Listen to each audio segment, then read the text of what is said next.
بعض عبادات دوسروں عبادات سے بڑھ کر انسان کے لیے اللہ کا قرب اور اللہ کی محبت کا ذریعہ بنتا ہے۔ ہر عبادت اللہ کے قرب اور اللہ کی محبت کا ذریعہ ہے، لیکن کچھ عبادات دوسری عبادات سے بڑھ کر اللہ کا قرب حاصل کرنا ذریعہ انسان کے لیے بنتا ہے۔ انہی عبادات میں سے ایک عبادت توحید کے عقیدے کے بعد وہ اللہ کے لیے سجدہ ہے۔ یہ جہاں اللہ کا محبت حاصل کرنے کا ذریعہ، وہاں یہ سب سے زیادہ اللہ کے قرب حاصل کرنے کا ذریعہ بھی ہے۔ سجدے کی اہمیت، اس کی فضیلت اور اس کے اقسام بیان کرنے کا مقصد صرف اتنا ہے کہ ہمارے دلوں میں جو ہم سجدے لگاتے ہیں اس کی اہمیت پیدا ہو جائے کہ یہ بہت بڑی اہمیت والا عمل ہے، معمولی چیز نہیں ہے۔ قرآن کریم میں اللہ رب العالمین نے سجدے کا ذکر مختلف مقامات پر کیا ہے، اور اللہ رب العالمین نے اس کی اہمیت کو مد نظر رکھتے ہوئے ایمان والوں کے صفات میں اس کو شمار کیا اور کافروں کی صفات میں بھی اس کے انکار کا شمار کیا۔ تو معلوم ایسے ہوا کہ جن لوگوں میں سجدہ کرنے کی صفت ہے وہ مومن ہے، جن لوگوں میں سجدہ کرنے کی صفت نہیں ہے اس کا ایمان مشکوک ہے، اس میں شک اور ریب موجود ہے۔ یہ قرآن ہے۔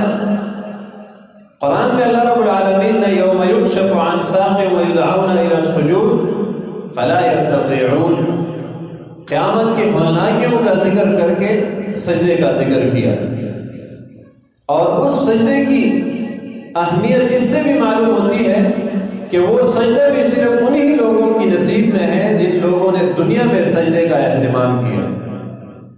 سجدہ ایک تو وہ سجدہ ہے جو ہم نماز میں کرتے ہیں، جو کہ فرض ہے۔ اگر کسی سے نماز میں سجدہ رہ جائے تو اس کی نماز نہیں ہوتی، فرض ہے۔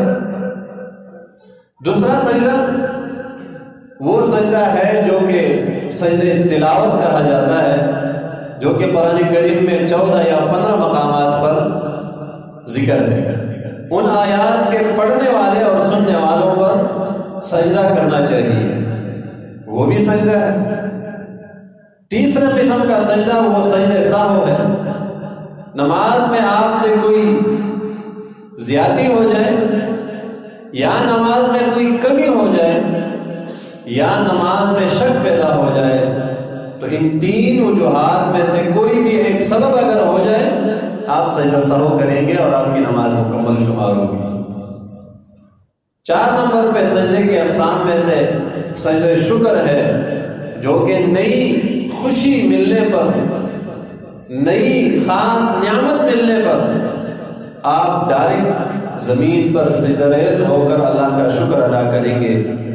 یہ 4 قسم کے سجدے ہیں جو کہ ایمان والے اللہ سے محبت کرتے ہوئے اللہ کی تعظیم بجانے کے لیے وہ یہ سجدے کرتے ہیں اور اس کا اہتمام کرتے ہیں۔ ہر قسم کا سجدہ، یہ 4 اقسام میں سے یہ صرف اور صرف اللہ کے لیے ہے۔ اس ذات کے علاوہ کسی کے سامنے سر جھکانا تعظیم اور محبت کی غرض سے وہ شرک شمار ہوتا ہے۔ تعظیم اور محبت یہ 2 چیزیں ضروری ہیں۔ اگر آپ کسی درخت کے سامنے، کسی قبر، کسی مزار، کسی پتھر، اس کو برکت والا سمجھ کے اس کے سامنے محبت اور اس کی عظمت کی وجہ سے سر جھکاتے ہیں تو آپ نے اپنے ایمان کا بیڑا غرق کر دیا۔ یہ معمولی چیز نہیں ہے۔ آپ کہتے ہیں اس میں کون سی بڑی بات ہے، میں نے تو صرف سر بھی نیچے کیا، لیکن اللہ کے ہاں آپ نے بہت بڑا جرم کیا۔ اللہ کے علاوہ کسی اور کے سامنے محبت اور تعظیم کے ساتھ، احترام کے ساتھ سر سجدہ شمار ہوتا ہے، جو کہ اللہ کے علاوہ کسی کے سامنے جائز ہی نہیں ہے۔ صرف یہ تعظیم اللہ کے لیے ہے کہ اللہ کے سامنے ایک مسلمان کا سر جھکے گا محبت اور تعظیم کے ساتھ۔ صحابی رسول ربیعہ بن کعب الفراسی رضی اللہ تعالی عنہ صحابی ہے، جلیل القدر صحابی ہے، رسول اللہ کے خصوصی شاگردوں میں سے ہیں، اصحاب صفہ میں سے ہیں، ان لوگوں میں سے ہیں جنہوں نے سب سے پہلے رسول اللہ کے مدرسے میں سبق حاصل کرنے کے لیے اپنے آپ کو وقف کیا اور اسی مدرسے سے تعلیم حاصل کی، مسجد میں زندگی گزاری۔ رسول اللہ سے درخواست کی ایک دن، یا رسول اللہ آج رات آپ کے ساتھ ہی رات گزارنا چاہتا ہوں، کہ آج رات آپ کے ساتھ گزرے۔ یہ سلف صالحین کا ایک طریقہ تھا، اپنی اصلاح کی غرض سے بڑے بڑے علماء اور بڑے شیوخ اور اللہ کے اولیاء کی ملاقات کے لیے ان کے پاس جاتے تھے، تاکہ ان سے ان کے دن رات کی عبادت بھی سیکھے اور ان سے اخلاق سیکھے۔ یہ طریقہ کار کا سلف صالحین، ابھی یہ چیز نظر نہیں آتی، مفقود ہے، لیکن یہ بھی اپنی اصلاح کا ایک طریقہ ہوتا تھا کہ کسی بڑے عالم کے پاس اس نیت سے جانا کہ میں اس سے کچھ سیکھوں گا، اپنی اصلاح کروں گا، اپنے اخلاق اور عبادات میں کچھ نہ کچھ فرق لاؤں گا۔ یہ سلف کا ایک طریقہ تھا، اور نبی علیہ السلام کے صحابہ کا بھی ایک طریقہ تھا۔ نبی علیہ السلام کے ساتھ جاتے ہیں، رات کا وقت ہے، سونے کے بعد یہ جلدی سے اٹھتے ہیں، نبی علیہ السلام کی خدمت کے لیے پانی لاتے ہیں تاکہ آپ علیہ السلام وضو کر لیں۔ تہجد کی نماز کے لیے نبی علیہ السلام کے لیے پانی کا بندوبست کرتے ہیں، آپ علیہ السلام کی حاجات اور ضروریات کے لحاظ سے ان کا اہتمام کرتے ہیں، خدمت کرتے ہیں رسول اللہ صلی اللہ علیہ وسلم کی۔ لیکن آپ علیہ السلام کا طریقہ یہ تھا کہ آپ علیہ السلام کسی کا احسان اپنے آپ پر نہیں چھوڑتے تھے، اس کا بدلہ دینے کی کوشش کرتے تھے۔ یہ بھی ایک احسان ہے کہ اس صحابی نے رسول اللہ کا، آپ علیہ السلام کی خدمت کی، ان کے لیے پانی وغیرہ کا بندوبست کیا۔ یہ نہیں کہا میں تو بذات خود اس گھر میں مہمان ہوں، نہیں، ابھی یہ رسول اللہ کے شاگرد ہیں، بے شک وہ رسول اللہ کے گھر میں ہیں، لیکن اس نے اس چیز کو اپنی سعادت سمجھا کہ میں رسول اللہ کی خدمت کروں، مجھے خدمت کا موقع ملے۔ نبی علیہ السلام نے اس خدمت کے بعد اس سے کہا کہ سل، کچھ مانگے تاکہ آپ کو مل جائے، آپ کو دے دیا جائے۔ یا اگر ہم ہوتے، ہم کہتے جی کوئی اونٹ دے دے، کوئی اونٹنی دے دے، کوئی گھوڑا دے دے، آج کل کے حساب سے کوئی کروڑا دے، رنگوزر دے، کوئی ٹوڑی دے۔ آپ علیہ السلام کے اس صحابی کا سوچ کا اندازہ کر لیں، کتنی بڑی سوچ ہے۔ جس کی نظر دنیا پہ لگ رہی ہے، یہ معمولی دماغ والے ہیں، اور جس کی سوچ ان کے آخرت پر ہے، یہ بہت بڑا عقل مند انسان ہے۔ یہ صحابی کیا کہتے ہیں؟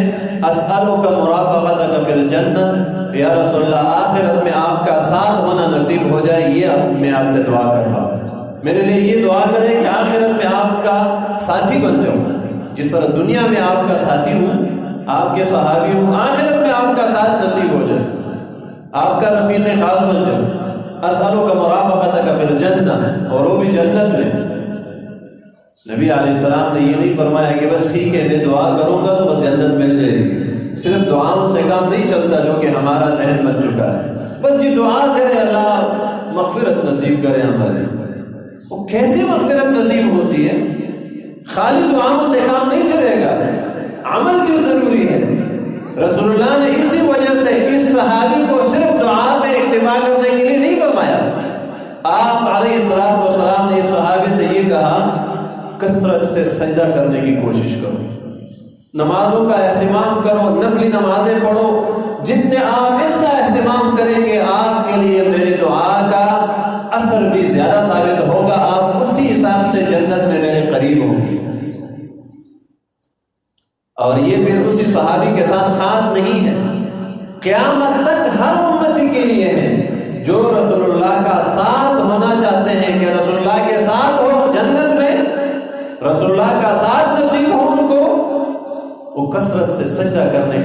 اہتمام کریں. جتنے اس میں یہ صفت زیادہ ہوگی اسی حساب سے وہ رسول اللہ کے اسی حساب سے قریب بھی ہوگا.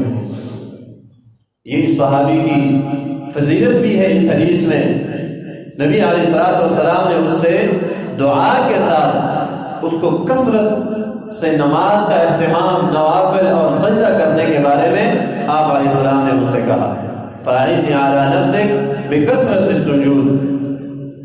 سجدہ سب سے پہلی عبادت ہے. آدم علیہ السلام کے پیدائش کے بعد سب سے پہلے جو عبادت ہوئی ہے وہ عبادت سجدہ ہے. اللہ رب العالمین کے حکم سے ملائک نے آدم علیہ السلام کے سامنے سجدہ کیا، لیکن اللہ کے حکم سے کیا. عبادت ہے. اللہ کے حکم سے جو بھی حکم اللہ کا مانا جائے وہ عبادت ہے. تو اللہ کے حکم سے سجدہ ہوا تھا اور یہ سب سے پہلی عبادت ہے. اس وجہ سے جب شیطان نے اس عبادت سے انکار کیا تو اللہ رب العالمین نے ایک قانون دنیا کے سامنے بیان کیا نبی کی زبان پہ. اقرب ما يكون العبد الى ربه، بندہ سب سے زیادہ اپنے رب کے قریب کس موقع پر ہوتا ہے؟ آپ علیہ السلام نے فرمایا کہ سب سے زیادہ بندہ اپنے رب کے قریب سجدے میں ہوتا ہے. فَأَكْثِرُوا فِيهِ مِنَ الدُّعَاء، لہٰذا آپ لوگ سجدے میں اللہ رب العالمین سے کثرت سے دعائیں کیا کریں، اللہ رب العالمین سے مانگا کریں. سجدے کے ذریعے سے انسان اللہ کا قریب ہو جاتا ہے، اللہ کا قرب حاصل ہوتا ہے. جس طرح سجدے سے انکار اور سجدے سے دوری انسان کے لیے اللہ سے دوری کا سبب بنتا ہے، جس طرح شیطان اس سجدے کے انکار سے اللہ سے دور ہو گیا، اللہ کا قرب سے بعید چلا گیا. یہ بھی ایک دلیل ہے کہ سجدے سے انسان کو قرب حاصل ہوتا ہے، اور جتنے آپ اللہ کے سامنے سجدہ کرنے سے دور ہیں اسی حساب سے آپ اللہ سے بھی دور ہیں. ایک عام چیز ہے، کوئی مشکل فیصلہ نہیں ہے. ہر انسان اپنے بارے میں خود یہ فیصلہ کر سکتا ہے ہم فرائض کے کتنے پابند ہیں اور فرائض کے علاوہ ہم کتنے سجدوں کا اہتمام کرتے ہیں. ہر انسان خود اپنے بارے میں یہ سوچ سکتا ہے کہ میں اگر قیامت کے دن مجھے کھڑا کیا جائے تو مجھے اللہ کے اور اللہ کے نبی کا کس حساب سے کتنا قرب حاصل ہو سکتا ہے، وہ اپنے بارے میں خود فیصلہ کر سکتا ہے. اس وجہ سے قرآن اور حدیث میں انسان کے اپنے فیصلوں کے بارے میں، اپنے آخرت کے پہچان کے بارے میں دنیا میں بھی وہ غور فکر کر کے اپنے بارے میں کچھ نہ کچھ فیصلہ کر سکتا ہے کہ میری آخرت میں کون سا مقام بن سکتا ہے. بل الانسان علی نفسہ بصیرہ، ہر چیز واضح ہے. ہر انسان اپنے آپ کو خود سمجھ سکتا ہے کہ میں کیا کر رہا ہوں اور کتنا میں کوشش میں ہوں اپنے آخرت کی بہتری اور کامیابی کے لیے. اسی طرح سورہ اقرا بسم ربک الذی خلق، اس سورت میں اللہ رب العالمین نے اس کی آخری آیتوں میں اپنے قرب کا ذریعہ سجدے کے بارے میں اللہ نے حکم دیا. میرے نبی میرے قرب حاصل کرنے کے لیے میرے سامنے کثرت سجود کا اہتمام کریں. بلکہ اس سے پہلے ایک اور چیز کا بیان ہے. اللہ نے فرمایا یہ کافر لوگ یہ آپ کو سجدہ کرنے سے، توحید کے عقیدہ اختیار کرنے سے، خالص اللہ کی عبادت کرنے سے یہ لوگ آپ کو نہیں چھوڑیں گے. خالص اللہ کے سامنے سجدہ کرنے سے یہ لوگ ناراض بھی ہوں گے اور آپ کو چھوڑیں گے بھی نہیں. لیکن کلا لا تطعه واسجد واقترب، میرے نبی ہرگز ایسا نہیں ہے. آپ نے ان کو راضی کرنے کی وجہ سے سجدہ نہیں چھوڑنا، بلکہ آپ نے کوشش ہی کرنی ہے کہ آپ اللہ کے سامنے، اپنے رب کے سامنے سجدہ کریں اور اس کا قرب حاصل کریں اس سجدے کے ذریعے. اس آیت سے یہ معلوم ہو گیا کہ اللہ کا قرب کس چیز سے حاصل ہوتی ہے، انسان کو سجدے سے حاصل ہوتی ہے. اور ماشاءاللہ ہمارے سجدے بھی بڑی کمال کے ہیں. ساری ذخیرہ قرآن کریم کا اور سارا ذخیرہ نبی علیہ السلام کے احادیث کا آپ چھان بین کر لیں، کسی جگہ پہ آپ علیہ السلام نے یہ نہیں فرمایا کہ بس مختصر کر لیں، سوائے ایک مقام پر کہ جب امام خطبہ دے رہا ہو تو آپ علیہ السلام نے فرمایا 2 رکعت تحیۃ المسجد پڑھیں اور مختصر کر کے پڑھیں. اس میں بھی مختصر ہونے کا یہ بھی مطلب نہیں ہے کہ آپ سجدہ تک تک والا کر لیں اور بس فائنل کر لیں، اس میں بھی یہ نہیں ہے کہ مختصر کر لیں، یعنی آپ قیام مختصر کر لیں، زیادہ تلاوت اس میں نہ کریں، بس مختصر کر لیں تاکہ آپ واعظ نصیحت میں شامل ہو جائیں۔ مسند احمد کی ایک حدیث ہے، کبھی کبھی اس حدیث کو سامنے لائے، اس پہ غور کریں۔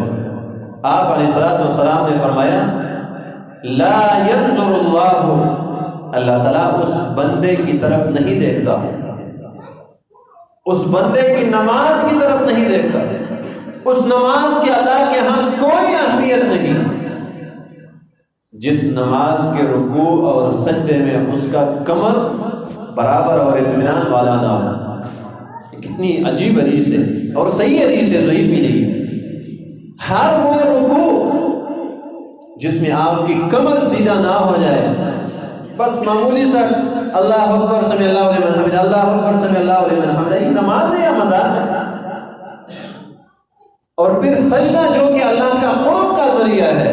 مسند احمد اس حدیث میں طلق بن علی رضی اللہ تعالیٰ عنہ کی صحیح حدیث ہے، آپ علیہ السلام نے فرمایا کہ جس بندے کی نماز کے سجدے میں اطمینان نہیں ہے، سکون نہیں ہے، اس بندے کی یہ نماز اللہ کے ہاں کوئی حیثیت نہیں رکھتی۔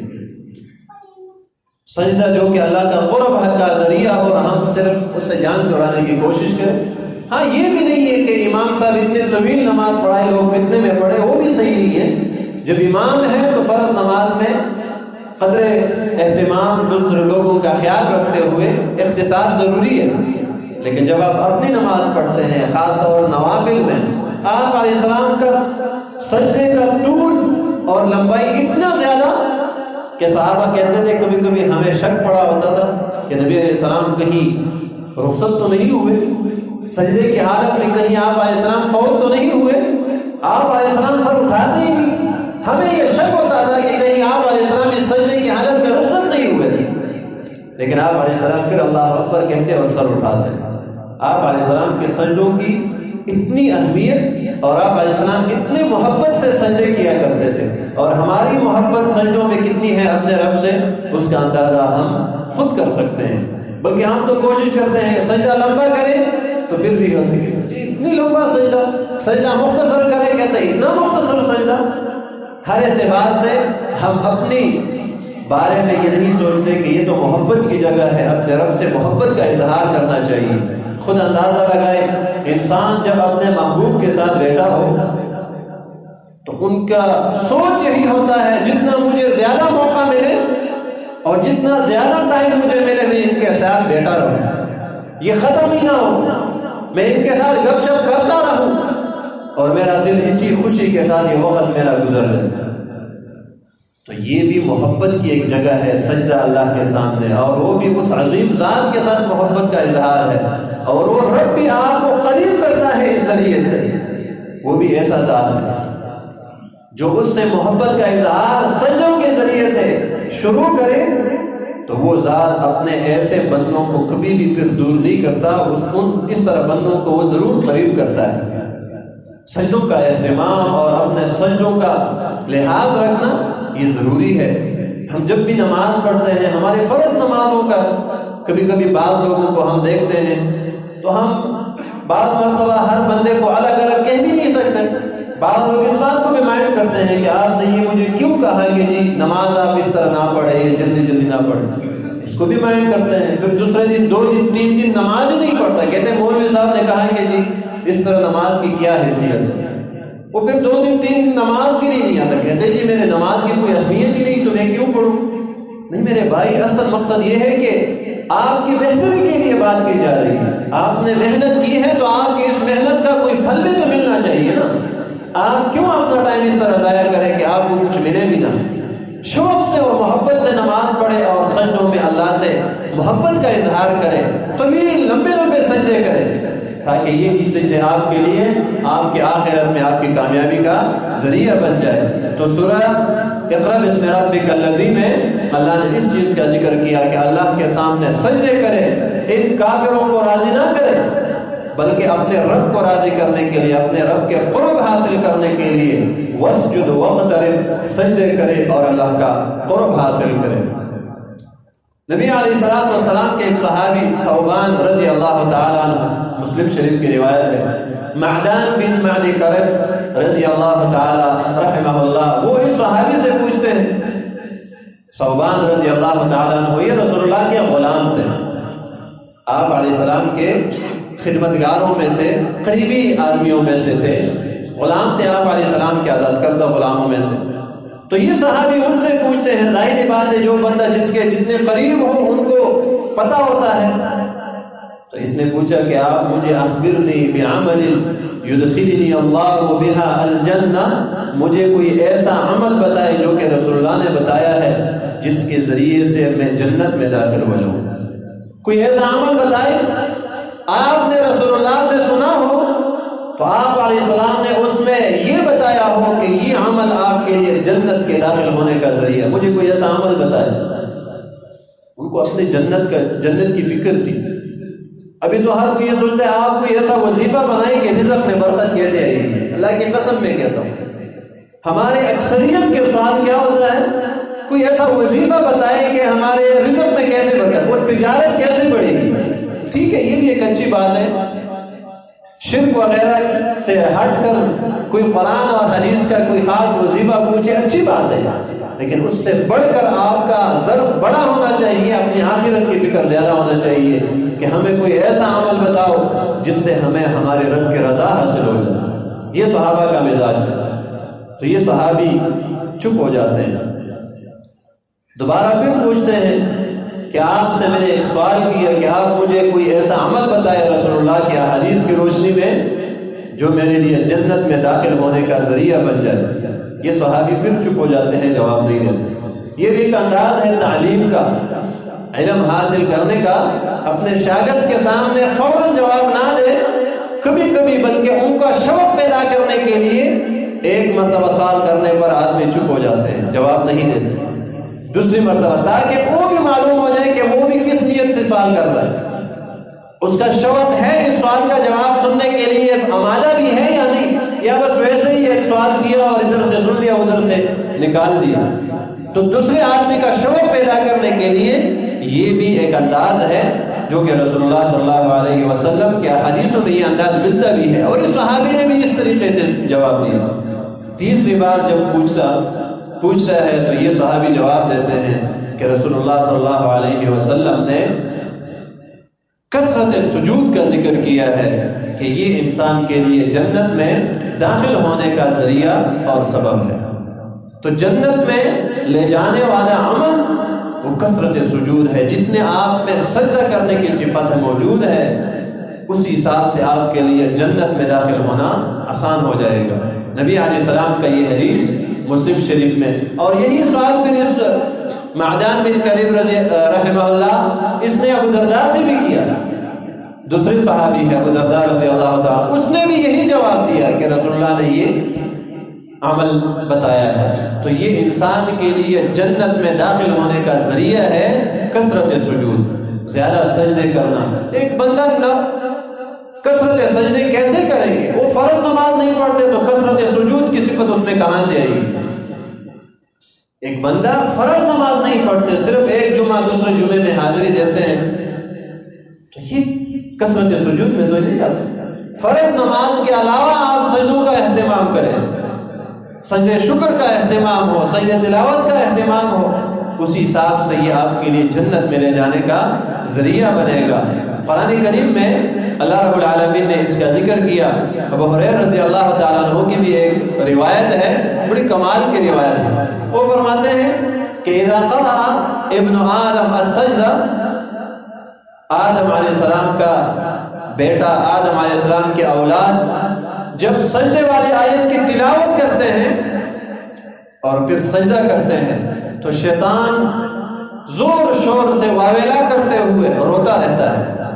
شیطان روتا ہے، تمہارے سجدے سے شیطان کو اتنی تکلیف ہوتی ہے کہ شیطان چیخ و پکار اس کی نکلتی ہے، روتے رہتے ہیں، اور پھر کہتے ہیں او میرا ابن آدم کو سجدہ کرنے کا حکم ملا تو اس نے اس کی تعمیل کی، اللہ کی بات مانی، سجدہ کیا، اس کو جنت مل رہی ہے، کامیابیاں مل رہی ہے، اور میں نے انکار کیا تو مجھے جہنم ہے میرے لیے دھتکار اور رسوائی ہے اور ذلت ہے۔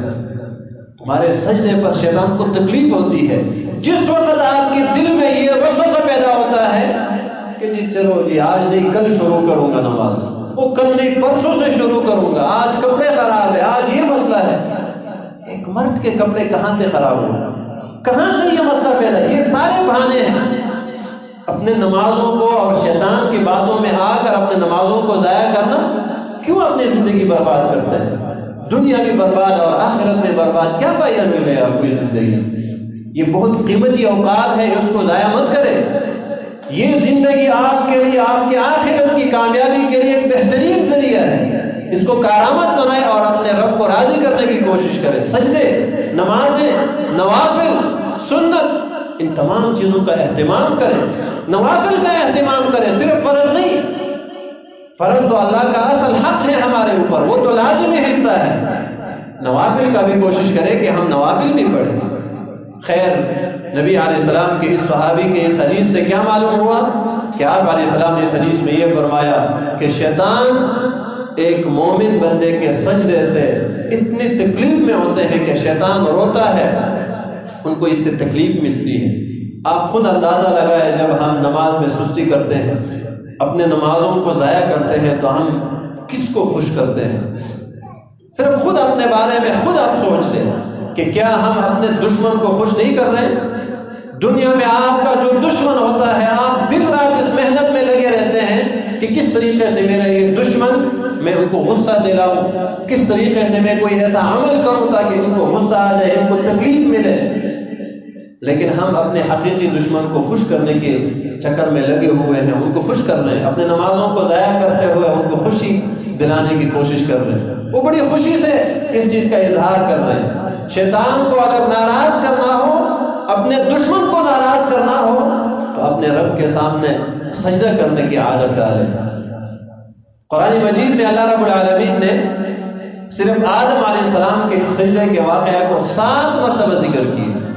یہ بھی سجدے کی ایک اہمیت ہے کہ خالص اللہ کے حکم اور اللہ کے لیے سجدہ کرنے کی اتنی اہمیت کہ صرف آدم علیہ السلام کا واقعہ 7 مرتبہ تکرار کے ساتھ ذکر کیا، کیونکہ اللہ کے حکم کے مطابق ملائک نے سجدہ کیا۔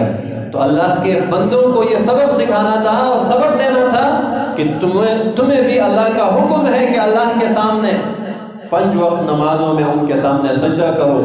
آپ لوگ بھی ملائک کی طرح اللہ کا حکم مانیں، ابلیس کی طرح اپنے رب کی نافرمانی نہ کریں۔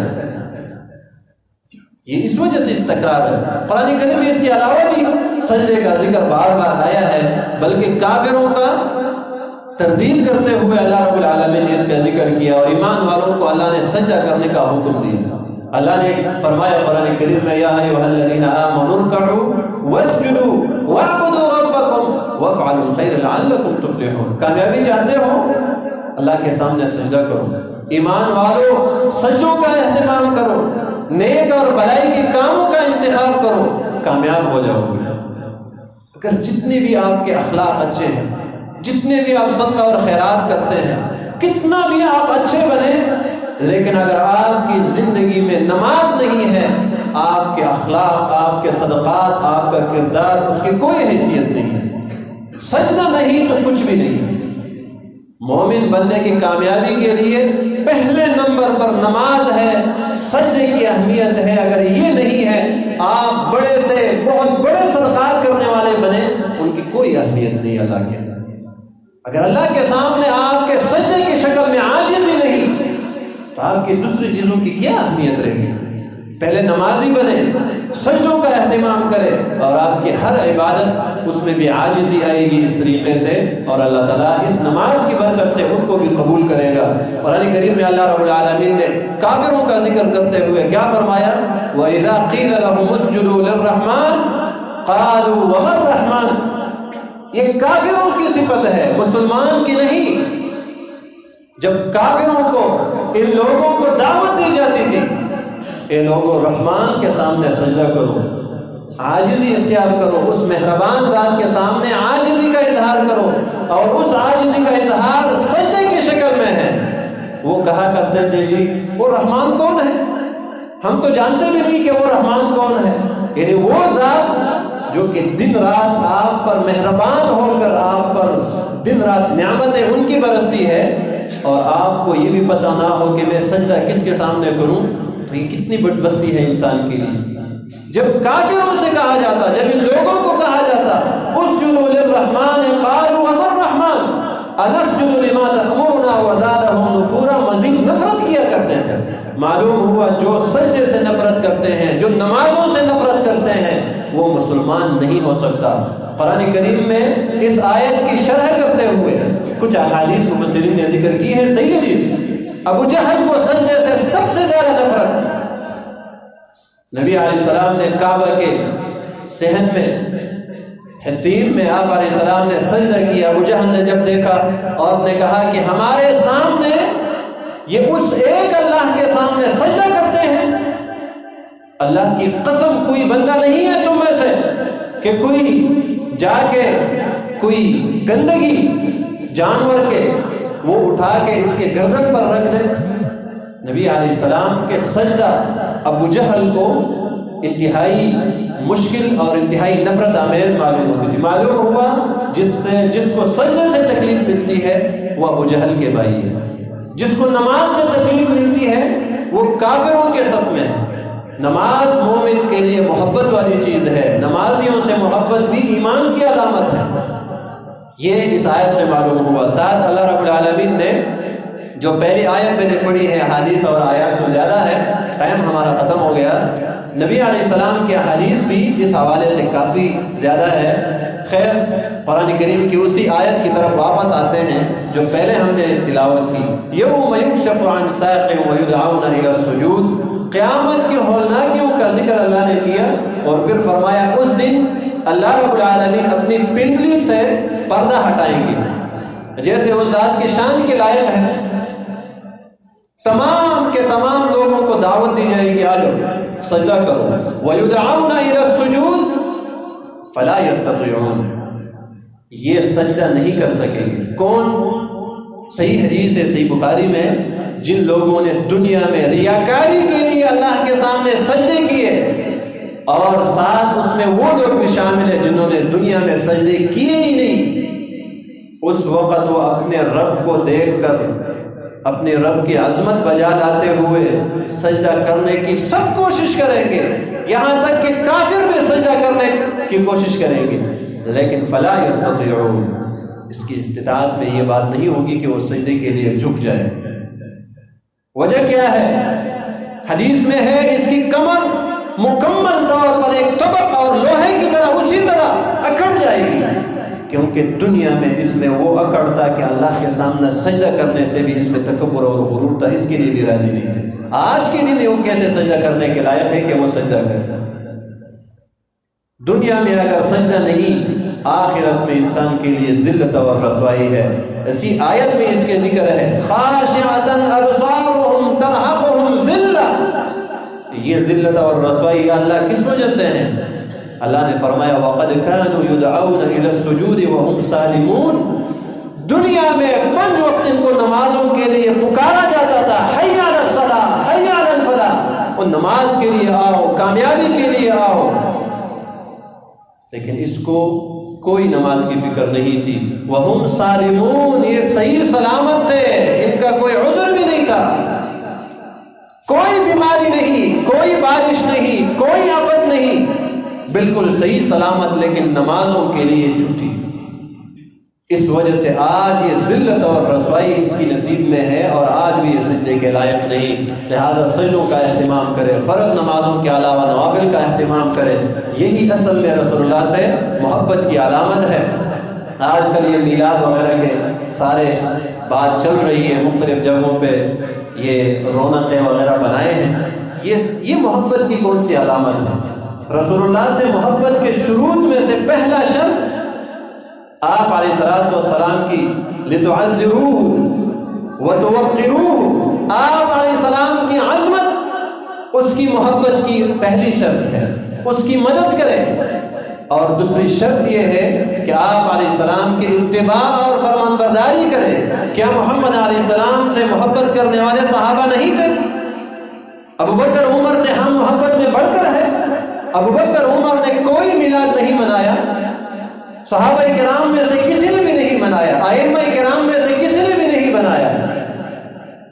وہ ابھی کسی بادشاہ نے یہ چیز منایا اور پھر ہمارے عوام کو دھوکے میں ڈالا، پیسے بھی ضائع، پیسوں خرچ کرنے میں بھی کوئی ثواب نہیں ملا اور پیسے بھی ضائع ہو گئے اور محنت بھی ضائع ہو گئے۔ نمازیں کوئی نہیں پڑھتا، میلاد منا کے اپنے لیے جنت حاصل کرنے کی کوشش کر رہے ہیں۔ یہ دھوکہ ہے، اللہ کی قسم ہم خیر خواہی کے لیے کرتے ہیں، کسی سے کوئی مخالفت کی وجہ سے نہیں کرتے۔ یہ صرف اپنے کسی کے مخالفت میں آ کے جذبات کا اظہار نہیں، بلکہ اپنے عوام سے محبت کا اظہار ہے کہ اللہ کی قسم یہ ایک دھوکہ ہے۔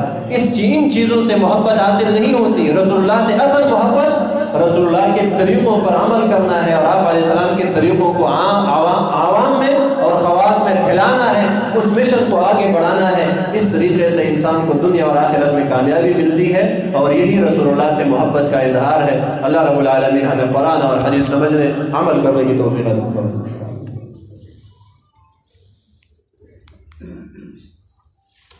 ان الحمد للہ نحمده ونستعینه